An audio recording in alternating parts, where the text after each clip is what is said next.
Once upon a time, in a lively town, there lived a girl named Beatrice. She was known for her intelligence and dedication to her studies.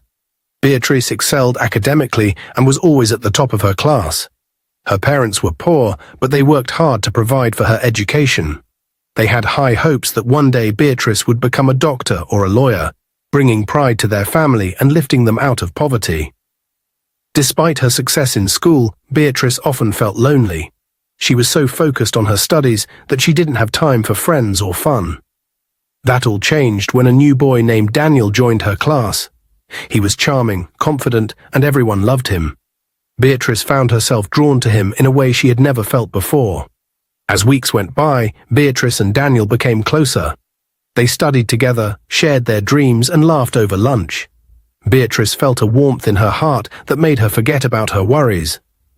One day, during a school event, they shared their first kiss. It felt magical, and Beatrice thought she had finally found happiness. But their romance quickly turned serious.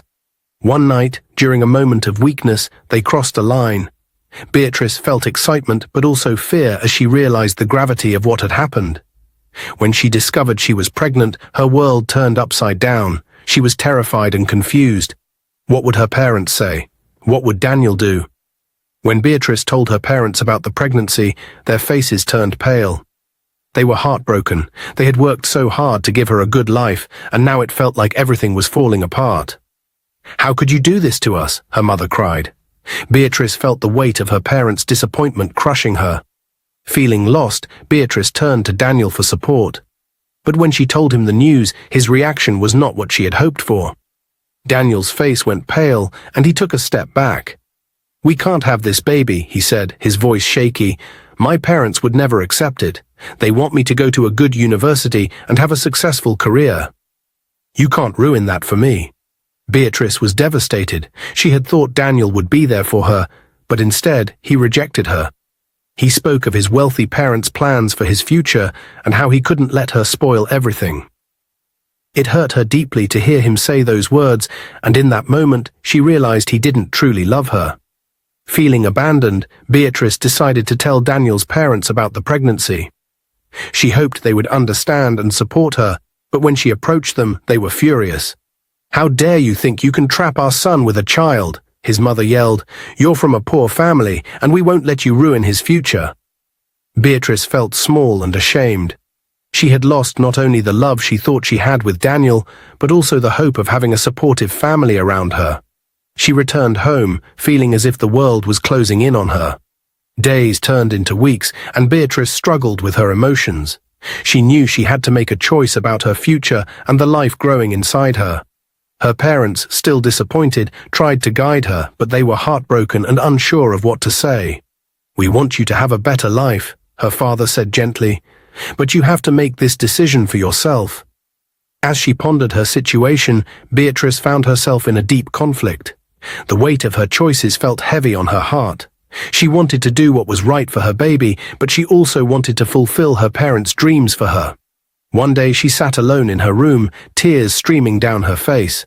She picked up her books, hoping to find some comfort in her studies, but the words blurred as she realized her life was changing forever. Beatrice knew she had to stand strong, not just for herself, but for her child as well. But soon something happened, and things changed. Beatrice felt like her world was crumbling down around her.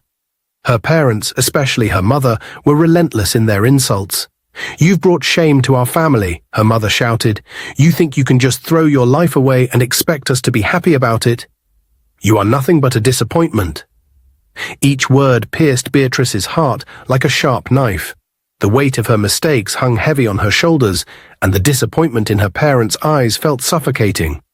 One night, after yet another argument filled with hurtful words, Beatrice couldn't take it anymore. Tears streamed down her face as she packed her belongings, taking only what she could fit into a small bag. She made the decision to leave her home, her family, and everything she had ever known. She was determined to find a better life for herself and her unborn child. Beatrice's journey in the city was filled with uncertainty and fear. After leaving her home in desperation, she spent 2 long, cold days sleeping on the street. She had no money, no food, and no one to turn to. Her growing belly made it harder to find help as people gave her strange looks, some even scolding her for being in such a situation. On the third day, Beatrice sat by the roadside, her heart heavy with exhaustion. A man named Philip noticed her. He approached her, concerned by her frail appearance and obvious distress. "Are you all right?" he asked gently, crouching down to her level. Beatrice looked up at him with tear-filled eyes. She had been too proud to beg for help, but now she was desperate. She told him her story, how she had left her home because of the constant insults and how she had been wandering the streets with no place to go. Philip listened carefully, and as she spoke, his heart softened. He could see the pain in her eyes and the struggle she was facing. "You shouldn't be out here like this," Philip said after a long pause. "Come with me. I'll take you home. My wife and I will help you." Beatrice hesitated for a moment, but then nodded. She didn't have any other options. Philip seemed kind, and she prayed that his wife would be as understanding. When they arrived at Philip's house, his wife, Felicia, was standing by the door. She eyed Beatrice suspiciously, her gaze immediately shifting to her swollen belly. Without even greeting her, Felicia took Philip by the arm and pulled him inside. Beatrice could hear them arguing from where she stood. "Who is this girl?" Felicia demanded, her voice sharp. "Is this your side chick? You brought her here because she's pregnant with your child, didn't you?" Philip was surprised by her accusations. "What? No, Felicia, you've got it all wrong. I found her on the street. She's in trouble, and she needs our help." Felicia crossed her arms, glaring at him. "I don't believe you. Why would you bring a pregnant girl into our home if she wasn't yours?" "This looks bad, Philip. You're being too kind to strangers." Philip sighed, trying to stay calm. "I swear, Felicia, she's just a girl who needs help. We can't turn her away. She has nowhere else to go. Please, try to understand." Felicia looked at him for a long moment, her face softening slightly, though the suspicion in her eyes remained. "Fine," she said finally, "I'll let her stay. But I'll tell you right now, I don't like her, and I don't trust her. You can help her, but I won't." Philip, relieved that his wife hadn't completely rejected the idea, turned to Beatrice. "You can stay," he said, smiling kindly, "but there will be some rules.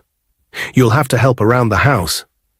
Felicia stepped forward, her arms still crossed, her eyes cold. "You'll be cleaning, cooking, doing laundry, everything. If you want to stay here, you'll earn your keep.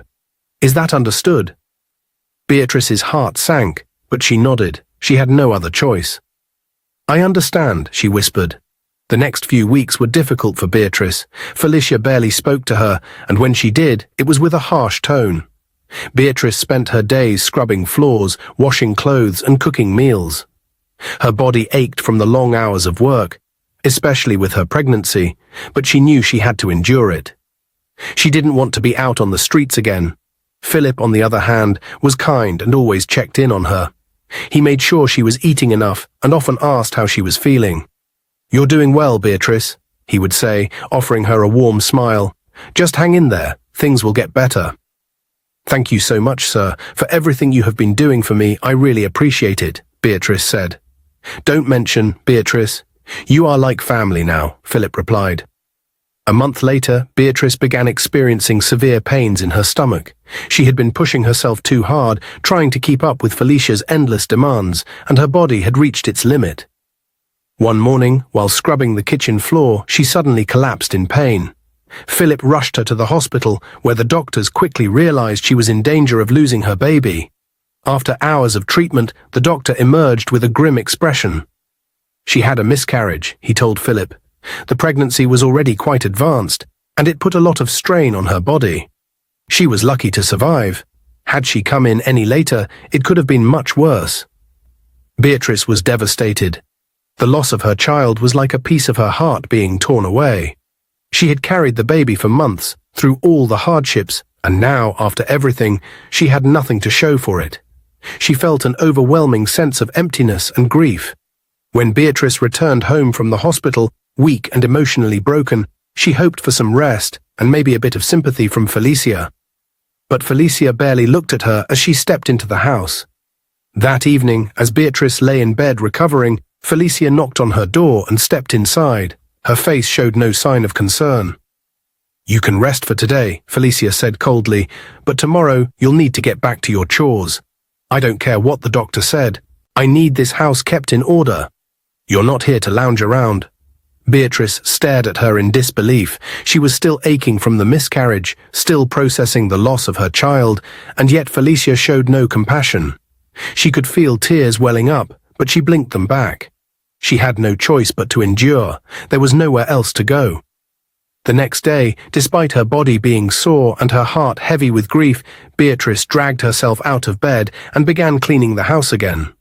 Every sweep of the broom reminded her of the child she had lost, and every task felt like a punishment. That afternoon, Philip came home and saw Beatrice bent over, sweeping the floor. She looked pale and weak, still recovering from the miscarriage. He moved closer, telling her she needed to rest. But Beatrice was afraid to stop. She knew if she didn't finish, Felicia might get angry or throw her out. Philip, feeling frustrated, marched into the house. He saw Felicia sitting on the couch and raised his voice. He was upset that Beatrice was being made to work after just losing the baby. He said it wasn't fair and that Felicia should help. Felicia, to Philip's surprise, started crying. She revealed that the doctor told her not to do any housework because it could stop her from getting pregnant. She had been trying hard to have a baby, and Philip didn't know how much pressure she was under. Philip's anger softened as he listened. He suggested they hire help, knowing that neither Felicia nor Beatrice should keep working like this. But Felicia refused. She didn't want a maid, saying that Beatrice was doing her job well and should continue. Beatrice, overhearing bits of their talk, kept sweeping. She was exhausted, but stopping wasn't an option. Inside, she felt broken, her hope fading. But even though it hurt, she knew she had to keep going. One evening, Felicia went out with her friends to the club, leaving Philip and Beatrice at home. Philip, however, had other plans. While Beatrice was busy in the kitchen, Philip secretly added something to her food that would make her sleep deeply. Unaware of what had been done to her meal, Beatrice ate her food and soon felt drowsy. By the time she fell asleep, Philip took advantage of the situation. The next morning, Beatrice woke up in her room feeling strange. She didn't remember anything from the previous night, but something felt wrong. Still, she brushed the feeling off, not knowing what had really happened. Months later, Beatrice was shocked when she found out she was pregnant. Confused, she couldn't recall sleeping with anyone and wondered how it was possible. When Felicia found out, she was furious, ready to throw Beatrice out of the house. But Philip stopped her, suggesting that Beatrice keep the baby and give it to them since they were unable to have children. Felicia, desperate to have a child, reluctantly agreed. Even though Beatrice stayed, her life became even harder. Felicia's treatment of her grew worse, more chores, more harsh words, and more control. Yet Philip seemed kinder when Felicia wasn't around. He would bring her fast food, new clothes, and small gifts, trying to win her over. Beatrice felt uneasy about his attention, but had no power to refuse it. Soon Felicia started noticing Philip's special treatment of Beatrice. She warned him to stop, sensing something wasn't right. But Philip assured her that he was just being nice, reminding Felicia that Beatrice was carrying the baby they both wanted so badly. Despite his excuses, Felicia's suspicions lingered, creating tension in the house. One day, Philip could no longer carry the weight of the truth. Sitting Beatrice down, he finally confessed everything. He told her how he had put something in her food that night, how he had taken advantage of her while she slept. Beatrice's heart shattered. She burst into tears, feeling utterly betrayed. She had trusted them, thinking that despite everything, Philip had been helping her out of kindness. Now she realized he had done all of this, knowing she had no one to turn to. Her tears flowed as she tried to understand why he would do such a thing. Philip watched her cry but couldn't stay silent. He told her he had grown to love her. At first he had no feelings, but over time he had seen how hard-working and determined she was. He couldn't deny the connection he felt with her now. Then, lowering his voice, Philip revealed something even darker. His wife Felicia had been cheating on him with his best friend. He also told Beatrice that Felicia had lost her womb because of several abortions in the past. Philip claimed he could never stay with a woman like that. Beatrice was furious. Despite his words, all she could feel was anger and disgust. She felt trapped, used and disrespected. She threatened to get rid of the pregnancy. She didn't want to bring a child into this terrible situation. Philip panicked, pleading with her not to do anything drastic. He promised her they would find a way to make everything better, but Beatrice wasn't sure she could believe anything he said anymore. Unknown to them, Felicia overheard everything that Philip and Beatrice had discussed. Furious, she decided to take matters into her own hands. The next morning, Felicia secretly bought some strong pills and dissolved them into Beatrice's drink. Unaware of the danger, Beatrice drank it. Hours later, she felt a sharp pain in her abdomen. By the time she was rushed to the hospital, it was too late. She had suffered another miscarriage. This time, Beatrice was completely broken. When she was discharged, she packed her few belongings and returned to the streets. She couldn't bear staying under the same roof with Philip and Felicia any longer. Despite everything that had happened, Philip tried desperately to find her. He searched the streets day and night, panic rising as he realized she was gone. He blamed Felicia for everything, and in a fit of anger, he finally confronted her. That was when Philip revealed that he had known all along about her secret affair with his best friend. Felicia's face went pale. She tried to deny it, but the truth was already out. Philip was done. He chased Felicia out of the house, telling her to never come back. Now, left alone, he regretted all the choices he had made, especially with Beatrice. But there was nothing he could do to fix it.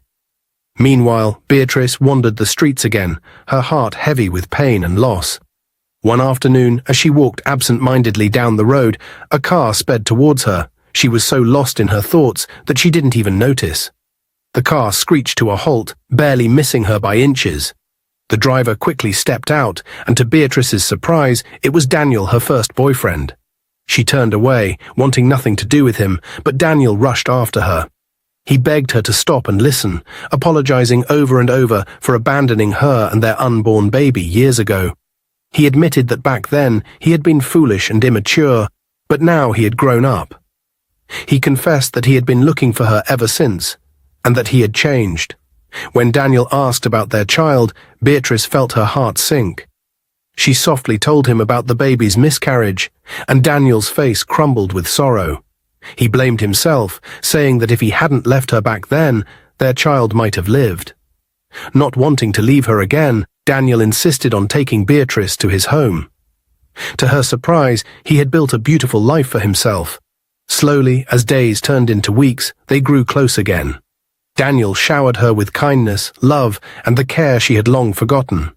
Before long, they rekindled their relationship, finding comfort in each other. Beatrice's parents, upon hearing what had happened, also sought her out. They apologized for the way they had treated her in the past, admitting that they had been wrong to push her away. Their apology touched Beatrice's heart, and she forgave them, letting go of the bitterness she had once carried. A year passed, and Beatrice found herself in a much better place. One evening, as she sat with Daniel, she opened up about everything that had happened with Philip and Felicia. Daniel was shocked by the story, and he promised Beatrice that they would see justice done. They went to the police, and Philip and Felicia were soon arrested for what they had done. A month later, Daniel and Beatrice stood hand in hand at the altar, surrounded by friends and family. After all the pain and suffering, Beatrice finally found peace. She had endured more than anyone should, but now she was ready to start a new chapter, one filled with love, hope, and happiness. Dear viewers, what lessons did you take away from this dramatic tale? We'd love to hear your thoughts in the comments below. If you enjoyed the story, give us a thumbs up, share it with friends, and hit that subscribe button. Don't forget to turn on notifications so you never miss out on our latest updates. Thanks for watching and stay blessed.